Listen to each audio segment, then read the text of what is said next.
Outro assunto que está dominando as redes sociais desde a noite de ontem é um despacho do Alexandre de Moraes, em que, basicamente, ele pede que o Jair Bolsonaro fale se autorizou ou não o uso da sua imagem em forma de IA, que vocês devem ter visto, que foi exibido na convenção do PL. Né? Esse foi um vídeo muito bacana, que deu uma repercussão grande nos últimos dias. Eu não sei se vocês tiveram a oportunidade de ver o vídeo. Bota o vídeo para a gente, por favor, Gabriel. Vendo aqui, não sou eu.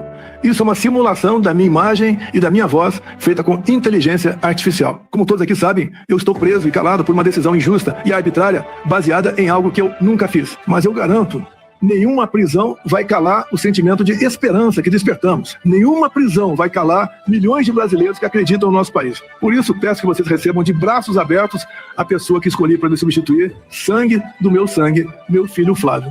Vem com fé. O Brasil tem futuro. E o futuro é Flávio Bolsonaro, presidente. Eu confesso que eu preferia uma AI que fizesse assim. Tá ok? Eu não acho que AI que fale Bolsonaro sem fazer tá ok, né? Você quer se fuder? Porra, vai votar no Lula, porra! Então, eu queria que fosse uma AI mais espontânea, mas como tudo nessa campanha é muito certinho, eu duvido que alguém fizesse uma AI com tá ok e porra, quer se fuder? Quer se fuder, porra? Vota no Lula então, porra! Né? Não seria mais legal?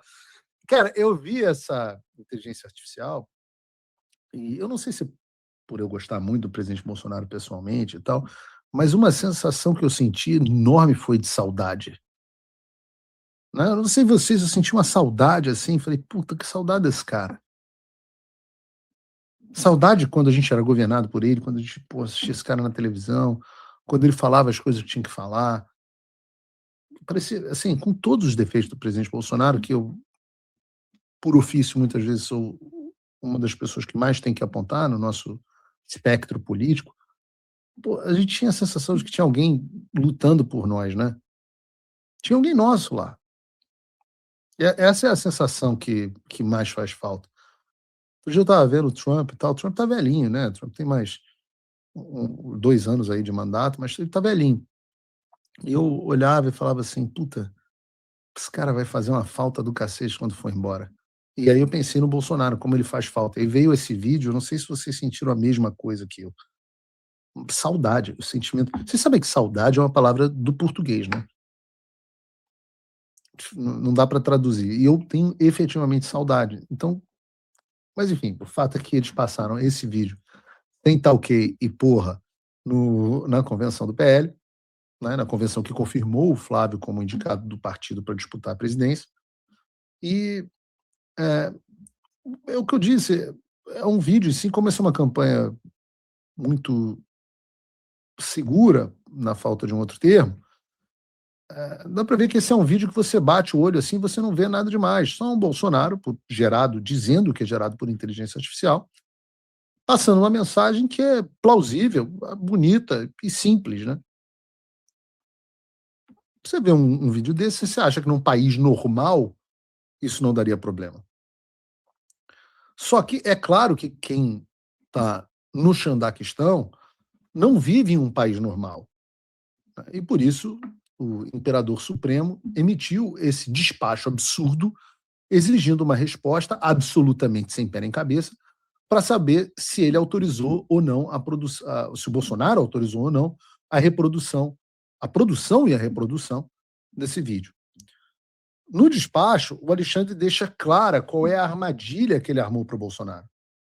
Em um trecho, você lê o seguinte: ressalte-se, conforme constou na referida decisão, que ao sentenciado Jair Messias Bolsonaro foi vedada a divulgação de manifestos político-eleitorais, inclusive por terceiros independentes do meio utilizado.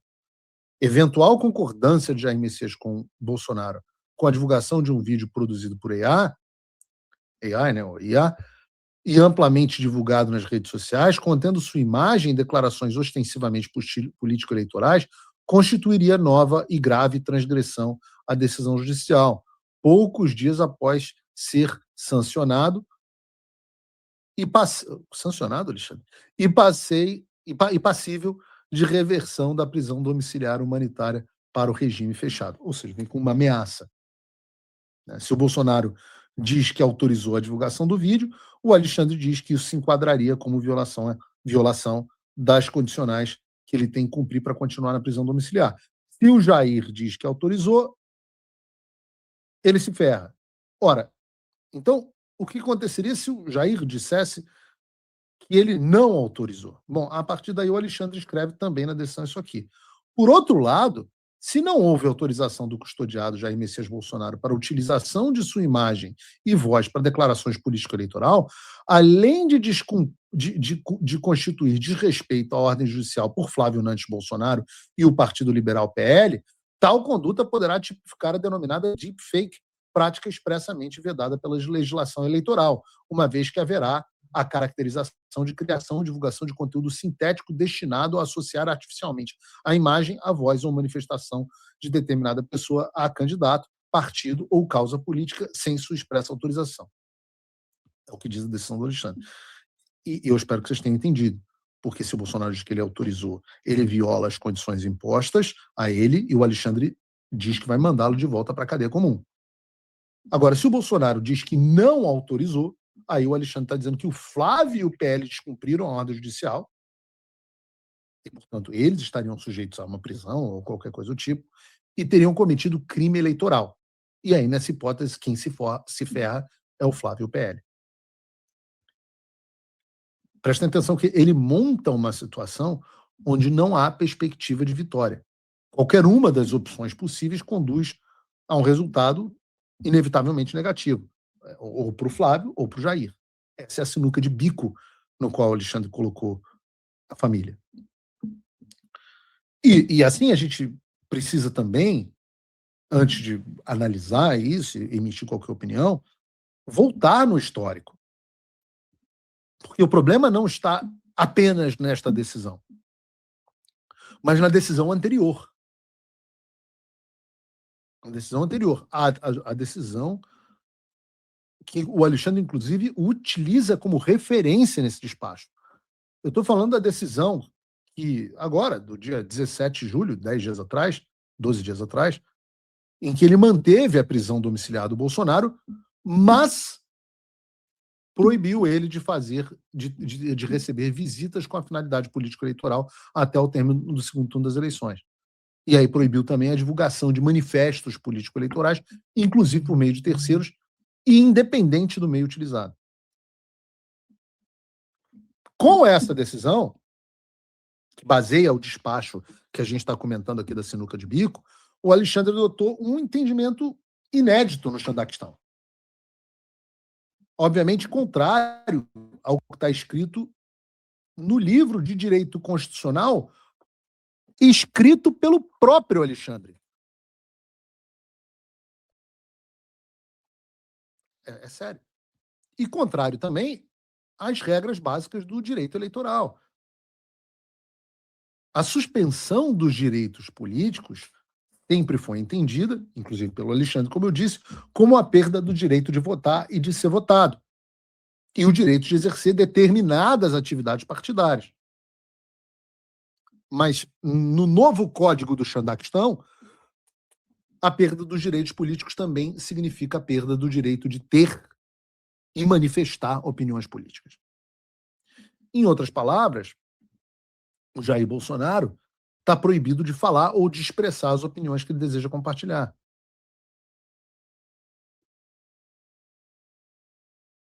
E aí você, obviamente, tem que entender a distinção. Uma coisa são seus direitos políticos, outra completamente diferente é a liberdade de expressão. Tá? Assim, na época que a gente tinha Constituição, sempre que eu falo de Constituição aqui, eu faço uma ressalva. Eu falo, pessoal, quando eu falo de Constituição, é só para vocês terem uma referência. Não é que eu acredito que esse documento ainda esteja em vigor. Mas aquele documento, a Constituição, trata desses dois direitos separadamente.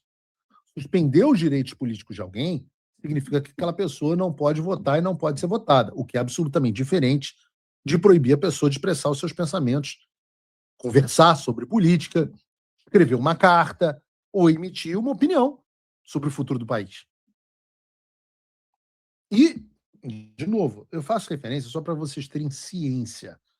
Não é porque eu acredito que esses instrumentos estejam em vigor.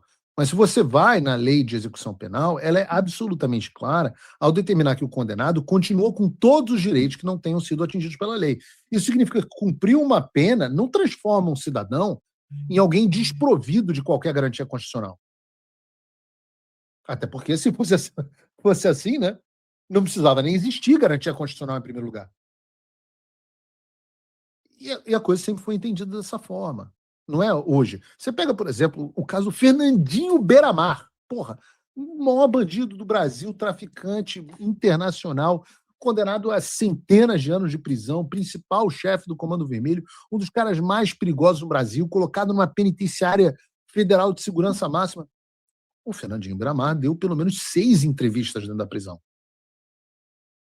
Em 2008, ele foi entrevistado pelo Domingo Espetacular. Em 2016, pelo Conexão Repórter. Em 2017, pelo Jornal da Record. Em 2023, pelo Balanço Geral. E em 2026, no mesmo ano em que o Bolsonaro é impedido até de escrever carta, ele deu entrevistas e participou de documentário, Território, sob o domínio do crime, da Globo, do Globoplay.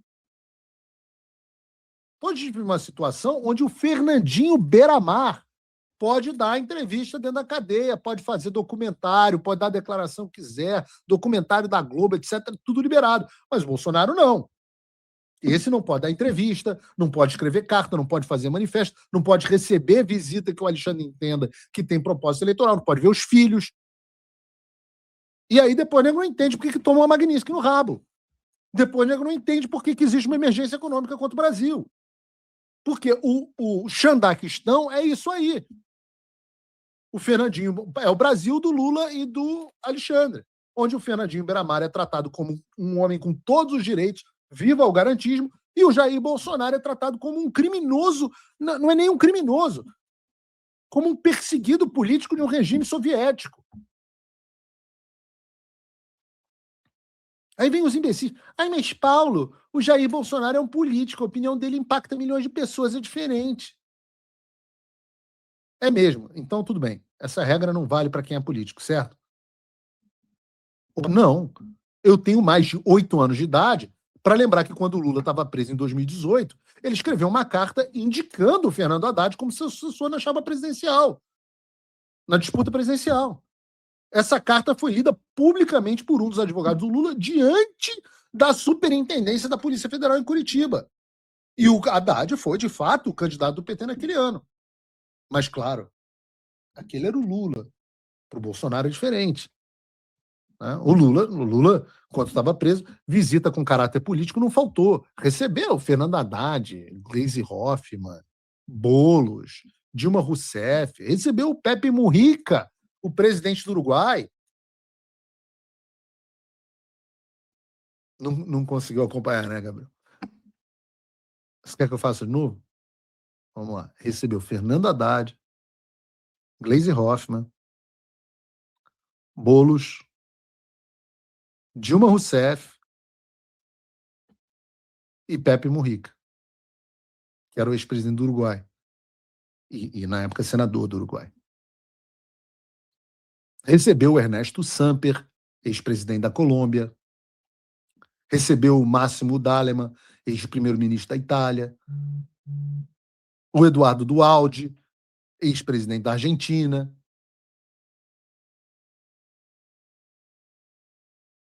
O Alberto Fernandes, que à época era candidato à presidência da Argentina. O Martin Schulz, ex-presidente do Parlamento Europeu. É chato quando eu fico mandando mensagem aqui. Ah, mas são vocês.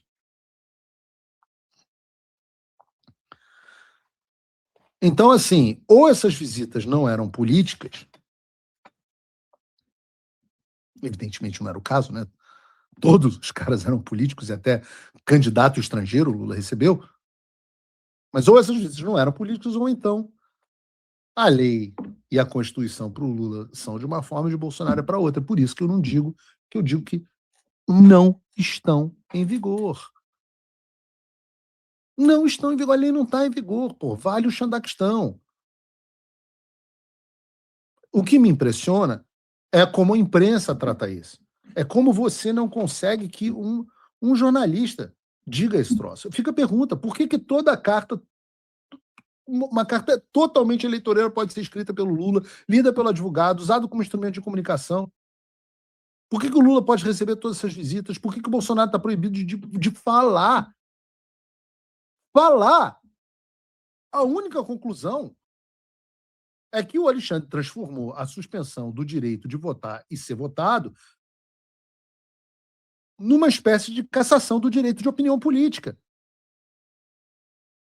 Por isso que o Brasil é um chandaquistão, porque ele pega, destrói a Constituição, cria uma proibição baseada no conselho da cabeça dele, da cabeça do Xandão, e censura o Jair Bolsonaro com base nisso. Eu lembro aquela cena do Star Wars em que a senadora Amidala, ou Amidala, se você preferir, está no Senado e o Palpatine anuncia a criação do Império. Ela fala assim, uau, então é assim que a liberdade morre, né? Com aplausos estrondosos. E é assim que a liberdade morre, com aplausos estrondosos, aplausos como da mídia, que mesmo diante de todos esses fatos, está todo mundo de boquinha fechada porque está recebendo graninha do governo. Está todo mundo recebendo cala a boca. Eu dou um dinheirinho para qualquer dos outros, que não é nem meu, troco de pinga para o orçamento federal, e você me dá aquilo que deveria ser um dos bens mais queridos ao ser humano, o apreço pela verdade. Aí ontem eu falei aqui no programa que esses jornalistas são putas. Eu não falei especificamente sobre um jornalista. Falei de um modo geral, mas eu entendo que a nossa classe, já que a formação de um jornalista na faculdade é tão ruim, eu entendo que a nossa classe não compreenda o conceito de generalização. Recomendo até que vocês voltem uns 5 Paulo Figueiredo Show para trás, onde eu explico o que é generalização. O jornalista deveria saber, né, o que é figura de linguagem, mas não dá para exigir tanto conhecimento assim de um estudante que deveria ser do 4º ano do ensino fundamental, não dá para exigir isso de um jornalista grande mídia. USA Brasileiras. Entre no site e saiba como adquirir o seu modelo exclusivo. Para mulheres de bom gosto e que são femininas. USA Brasileiras, o seu chinelo perfeito.